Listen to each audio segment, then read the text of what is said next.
Hello. Um, Here just with a quick unscripted video to tell you what's coming up in Essence RPG 1.3.1. This update is all about a feature we're calling heirlooms. Heirlooms are primarily intended to shake up the early game metagame, oh, far, far away from just melee. Now, with this system, you'll still be able to do melee if you want, but it'll be very useful to know that you finally have other options, and it's great. So, first off, you might notice the item in my hotbar. It looks like a vanilla item, and well, that's because it is using a vanilla texture, but regardless, this is the Heirloom Offering. Whenever you start the game, you'll load in with one of these in your inventory, which will give you access to one of three new weapons that have been added to the pack.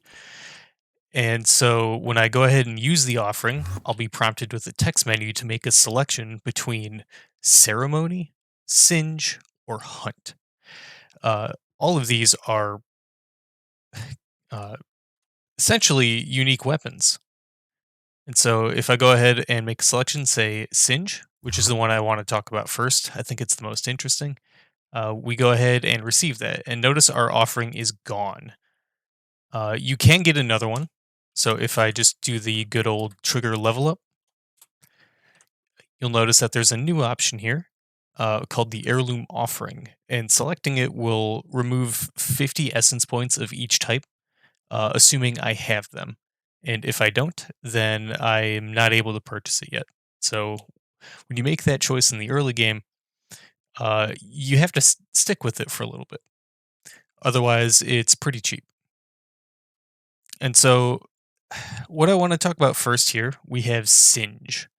Singe is intended to be the sort of anchor for focus builds, and that's just because it is the class's now easy to use primary weapon where it didn't have one before.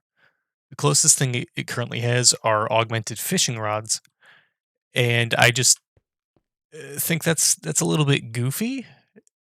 Um, like, no discredit to the work Hashes has done on the pack. It's great all around, but I just feel like the class needed a little boost to be taken more seriously, and that's what we have here with Singe. You can get it right out the gate, as previously mentioned, and I think it'll let the class be taken a lot more seriously. So, as we can see, it's kind of like a beam flamethrower, and if we get some training dummies here, we'll see that that's true. Pierces through walls, pierces through enemies. Very nice. And you might notice that, yes, we also have an augmentation table here. Each of these items has a full, complete augmentation set with completely unique major augmentations. So let's just get this hotbar swapped out. You'll notice each item as well also has some lore on them. So first items first, we have Ceremony. It's a sword carved out of quartz and gilded around the blade. Even though it's a bit unwieldy, it feels sturdier than most other weapons. As for who the one long since slain is, I'll let you guys try to figure that out. So, it's just a regular sword. It has somewhat different stats than a vanilla sword. It's a little bit slower and deals a little bit more damage than a stone sword, and it acts as such. But what about that major augmentation we see? Sacrifice.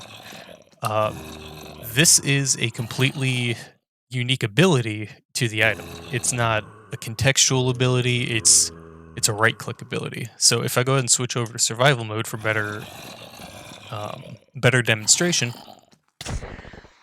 Oh, kind of missed. There we go. So it doesn't really have any AoE, but when it does hit an enemy, it is almost capable of finishing them off right then and there. So now let's move on to the Protector Major augmentation. We have Sustain.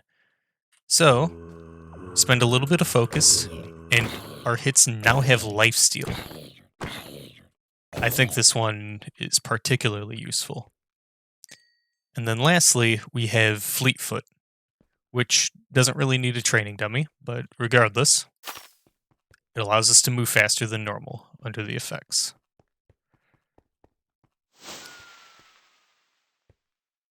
And so one thing you might have noticed on these item cards here is that for every major augmentation, it says we need 4,000 of each category's EP spent into our build in order to be able to use these.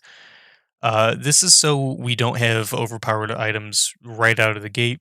These only cost 100 essence points to actually uh, make, or every augmentation is only 100 essence points. So this is 300 to just get the major augmentation. And these abilities are a little bit too powerful for early game. And at the same time, we wanted to encourage players to stick with these things for a little bit, test them out, see if they work in late game too. Because especially in Singe's case, uh, we want these things to have their own identity. We don't want you to throw them away immediately. But if you want to use any other weapons items existing in the pack, please feel free. So now let's move on to Singe. First, we have Scatter. So this changes the regular blast you saw earlier into Shotgun Blast. Spread's not randomized, so you know what you're getting every time. And basically, what we can do with this is massive crowd control. It's it doesn't have a lot of power without upgrades, but here I should just demonstrate right now. I'm cheating to show these off. I don't have 4,000 in each category. I should have said that earlier. It's my bad. I don't think I'm going to do another take on this though.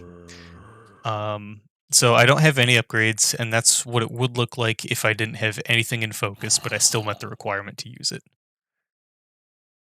But when you do have all that power in your build, it does deal a truckload of damage. So next up we have Surround.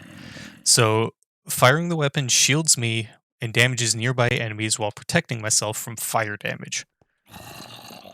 And this also uses the regular blast, but now gives me a nifty little flame shield.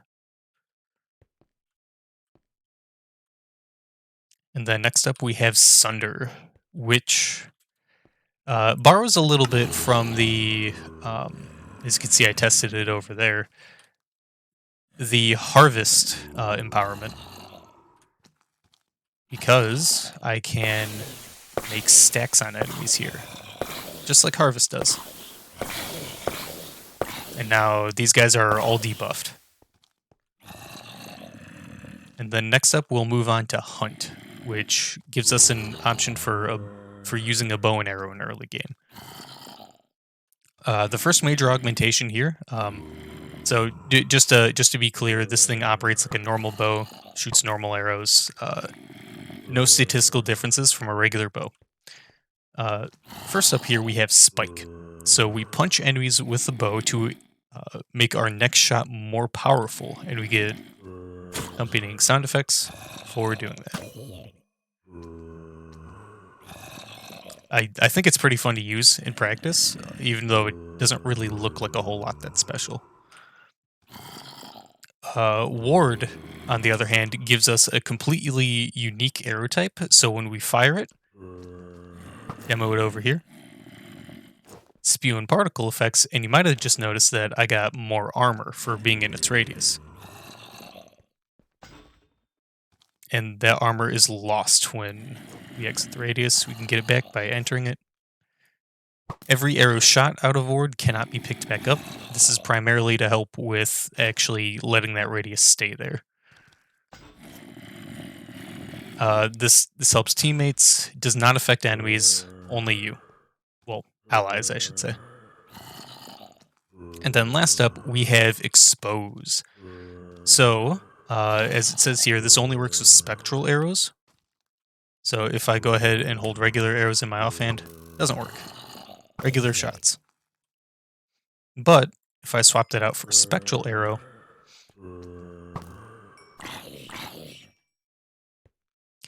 every pulse of light reveals nearby mobs, and of course applies the death mark from glowing to them.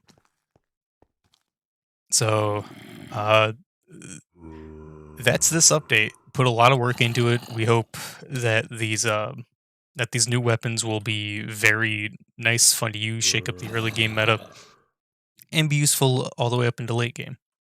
Uh, Thanks for keeping up, watching through my stumbles here. Completely unscripted. Kind of regret it already, but oh well. What's done is done. Uh, this update should be live within the next couple of days. I'm still doing some bug uh, bug searching, trying to polish it up before it gets released. But other than that, this is content complete so far. Thanks for watching.